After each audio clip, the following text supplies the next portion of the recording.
Bima mission ವತಿಯಿಂದ ಮುಖ್ಯ ಕಾಲುವೆ ಮೇಲೆ ಅಧ್ಯಯನದ ಪಾದಯಾತ್ರೆ. ಮೊದಲನೇ ದಿನ ಶ್ರೀ ಶರಣಬಸವೇಶ್ವರ ದರ್ಶನ ಮಾಡಿ ಅಫ್ಜಲ್ಪುರ ತಾಲೂಕಿನ ಬಲುಂಡ್ಗಿ ಗ್ರಾಮದ ಎತ್ತ ನೀರಾವರಿಯಿಂದ ಗಂಗಾಮಾತೆ ಪೂಜೆ ಸಲ್ಲಿಸಿ ಪ್ರಾರಂಭ ಮಾಡಲಾಯಿತು. ಕಾಲುವೆ ಪೂರ್ಣಗೊಳಿಸಬೇಕು, ನೀರು ಹೊಲಕ್ಕೆ ಬರಬೇಕು, ರೈತನ ಬದುಕು ಹೊಸನಾಗಬೇಕು ಎಂಬ ತತ್ವ ಆದರ್ಶವನ್ನಿಟ್ಟುಕೊಂಡು ಪಾದಯಾತ್ರೆ ನಡೆಸಲಾಯಿತು.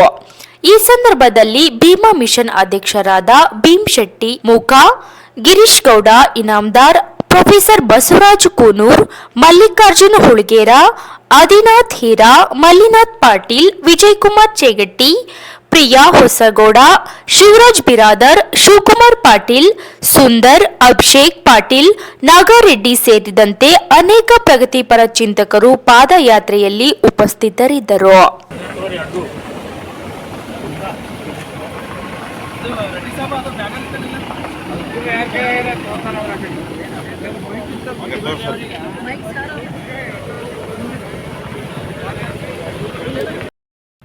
बोलो भारत माता की जय जवान जय किसान जय जवान जय किसान जय जवान जय किसान जय जवान जय किसान भीमा मिशन के जयवागली भीमा मिशन के जयवागली बोलो भारत माता की जय बोलो भारत माता की जय ರೈತರ ಪರವಾದ ಪಾದಯಾತ್ರೆಗೆ ಜಯವಾಗಲಿ ರೈತರ ಪರವಾಗಿರುವ ಪಾದಯಾತ್ರೆಗೆ ಜಯವಾಗಲಿ.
जय जवान जय किसान जय जवान जय किसान जय जवान जय किसान बोलो भारत माता की जय वंदे मातरम वंदे मातरम ನೀರಾವರಿ ಹೋರಾಟಕ್ಕೆ ಜಯವಾಗಲಿ ನೀರಾವರಿ ಹೋರಾಟಕ್ಕೆ ಜಯವಾಗಲಿ ಶೆಟ್ಟಿ ಮುಕ್ಕಾ ಅವರಿಗೆ ಜಯವಾಗಲಿ.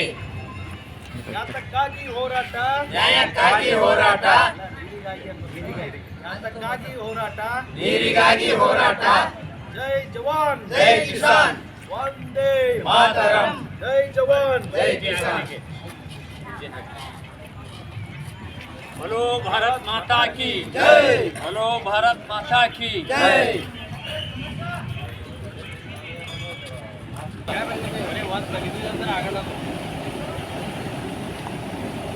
ಮುಂಬೈನೂರು ಕಿಲೋಮೀಟರ್ ಆಗ್ತದೆ. ಎಲ್ಲನೂ ಮುಗಿಸ್ಕೊಂಡು ಮತ್ತೆ ನಮ್ಗೆ ಎಲ್ಲರಿಗೂ ಸಹಕಾರ ಪಟ್ಟಿದಂತ ಎಲ್ಲರಿಗೂ ಧನ್ಯವಾದಗಳು ಹೇಳುತ್ತಾ ನನ್ನ ಮಾತು.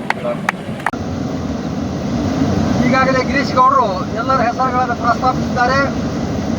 ಏನು ಪ್ರೋಗ್ರಾಮ್ ಇದೆ ಅಂದ್ರೆ ಇದೊಂದು ನಿಸ್ವಾರ್ಥ ಜೀವಿಯ ಪ್ರೋಗ್ರಾಮ್ ಅಂತ ನಾವು ಅಂತೀವಿ.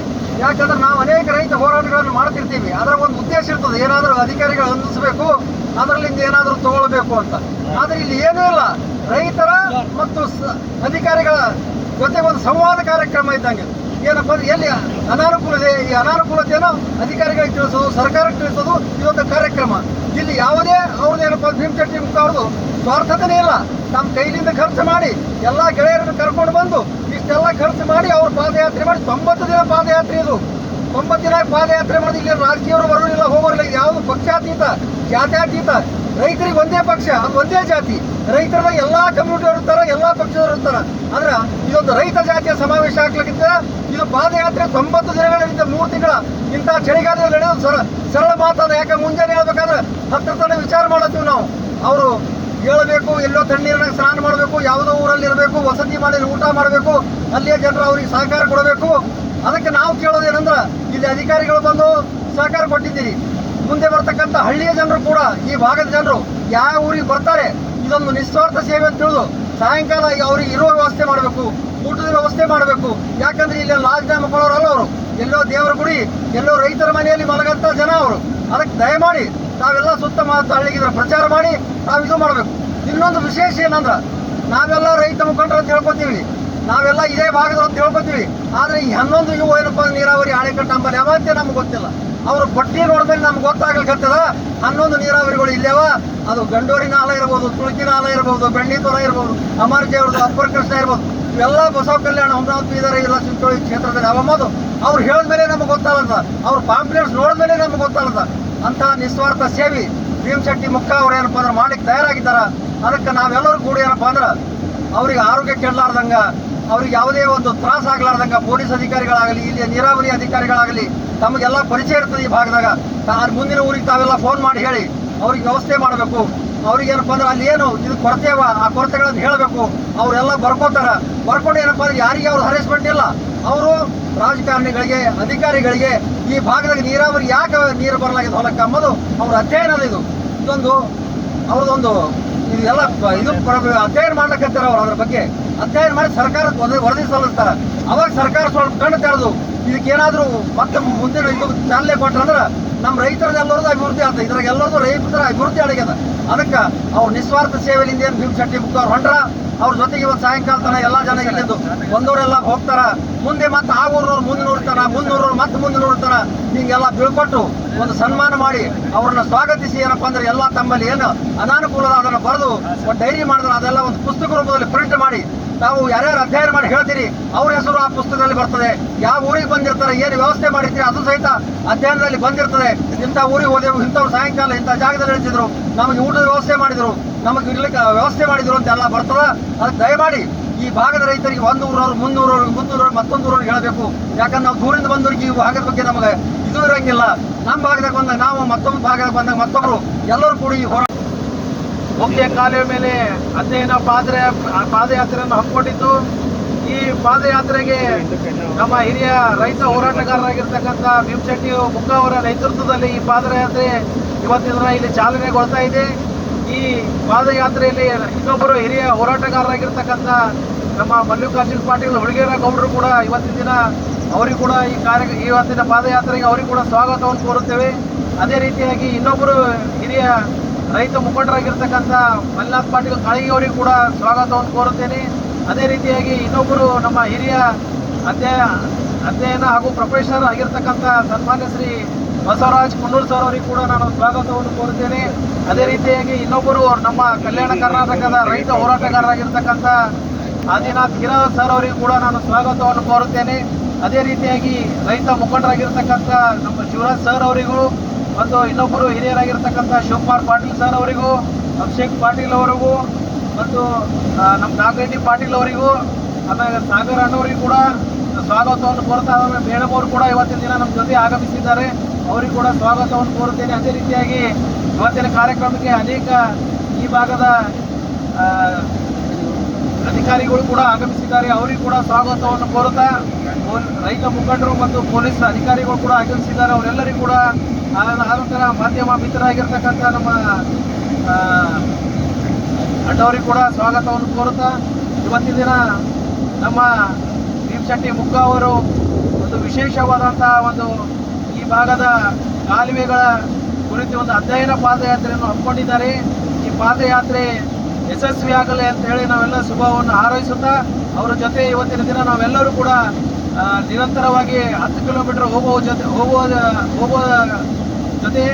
ನಾವು ಅವರ ಜೊತೆ ಇರ್ತೀವಿ ಅಂತಕ್ಕಂಥ ಒಂದು ವಿಷಯವನ್ನು ಕೂಡ ಹೇಳುತ್ತಾ ಈ ಕಾರ್ಯಕ್ರಮವನ್ನು ಉದ್ದೇಶಿಸಿ ಇನ್ನೊಬ್ಬ ನಮ್ಮ ಹಿರಿಯರಾಗಿರ್ತಕ್ಕಂಥ ಮಲ್ಲಿಕಾರ್ಜುನ್ ಪಾಟೀಲ್ ಹುಡುಗೇರ ಗೌಡ ಭೀಮಾ ಮಷೀನಿನ ಮುಖ್ಯ ಉದ್ದೇಶ ಏನು ಅಂತಂದರೆ ಕಲಬುರಗಿ, ಬೀದರ್ ಮತ್ತು ಯಾದಗಿರಿನಲ್ಲಿರ್ತಕ್ಕಂಥ ಮಧ್ಯಮ ನೀರಾವರಿ ಯೋಜನೆಗಳ ಕಾಲುವೆಗಳ ಅಧ್ಯಯನವನ್ನು ಮಾಡ್ತಕ್ಕಂಥದ್ದು.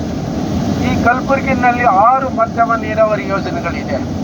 ಅದರಲ್ಲಿ ಫಸ್ಟ್ ನಾವು ಆಯ್ಕೆ ಮಾಡಿಕೊಂಡಿದ್ದು ಭೀಮಾ ಏತ ನೀರಾವರಿ. ಇಲ್ಲಿನ ಭಾಗದ ರೈತರು ಆ ಡ್ಯಾಮಿನ ಬಗ್ಗೆನೂ ಕೂಡ ಭಾಳ ಕಾಳಜಿ ವಹಿಸ್ಕೋಬೇಕು. ನೀರು ಅಂತಂದರೆ ಗಂಗಾ ಮಾತೆ ಅಂತ ಕರಿತೀವಿ ನಾವು. ಇದನ್ನು ಸದ್ಬಳಕೆ ಮಾಡಬೇಕು. ರೈತರು ಕೂಡ ಜವಾಬ್ದಾರಿಗಳಿದೆ. ಕೇವಲ ನಾವು ನದಿ ನೀರು ಬಿಟ್ಟರೆ ಸಾಕಾಗೋದಿಲ್ಲ. ರೈತರು ಹೊಲದಲ್ಲಿ ಇತ್ತೀಚೆಗೆ ನಾವು ಶಿವಮೊಗ್ಗ ಮತ್ತು ಇನ್ನೊಂದರ ಇವ್ರ ಜೊತೆಲೆಲ್ಲ ಬಂದಾಗ ಕೂಡ ನೋಡಿದ್ದೀವಿ. ತೋಟದಲ್ಲಿ ಆಲ್ರೆಡಿ ಮೊಳಕಾಲ್ತನ ನೀರಿದೆ, ಕಬ್ಬದ. ದಯವಿಟ್ಟು ಅಂತ ರೈತರು ಕೂಡ ಹೆಚ್ಚಿಗೆ ನೀರು ಬಳಕೆ ಮಾಡಬಾರ್ದು, ಸದ್ಬಳಕೆ ಆಗಬೇಕು. ಮುಂದೆ ಯಾರಿಗೆ ನೀರು ಸಿಕ್ಕೋದಿಲ್ಲ ಅವರಿಗೆ ನೀರಿನ ಅನುಕೂಲ ಆಗ್ತದೆ. ಉದ್ದೇಶ ಏನಪ್ಪ, ಈ ಡ್ಯಾಮ್ ಎದಕ್ಕೆ ಕಟ್ಟಿದ್ರು? ಇಲ್ಲೆಲ್ಲ ನಮ್ಮ ನೀರಾವರಿ ಅಧಿಕಾರಿಗಳಿದ್ದಾರೆ, ಅವ್ರ ಜೊತೆಯಲ್ಲೆಲ್ಲ ಕೂಡ ಇದನ್ನು ಮಾಡಿದ್ದೀವಿ. ಉದ್ದೇಶ ಏನು? ಹೊಲಗಳಿಗೆ ನೀರು ಹೋಗಬೇಕು. ಮತ್ತು ಕುಡಿತಕ್ಕಂಥ ಯೋಜನೆಯೂ ಕೂಡ ಇಲ್ಲಿದೆ. ಸ್ವಲ್ಪ ಕೈಗಾರಿಕೆಗಳಿಗೂ ಕೂಡ ಇದೆ. ನಾವು ಯಾವುದಕ್ಕೂ ಬೇಡ ಅನ್ನಲ್ಲ. ಆದರೆ ನಮ್ಮ ರೈತರಿಗೆ ಈ ಡ್ಯಾಮಿನ ಅಧೀನದಲ್ಲಿ ಎಷ್ಟು ಹೆಕ್ಟೇರ್ ನೀರಾಗುತ್ತಲ್ವೋ ಆ ನೀರನ್ನು ಒದಗಿಸ್ಕೊಡ್ಬೇಕು ಅನ್ನೋದೇ ನಮ್ಮ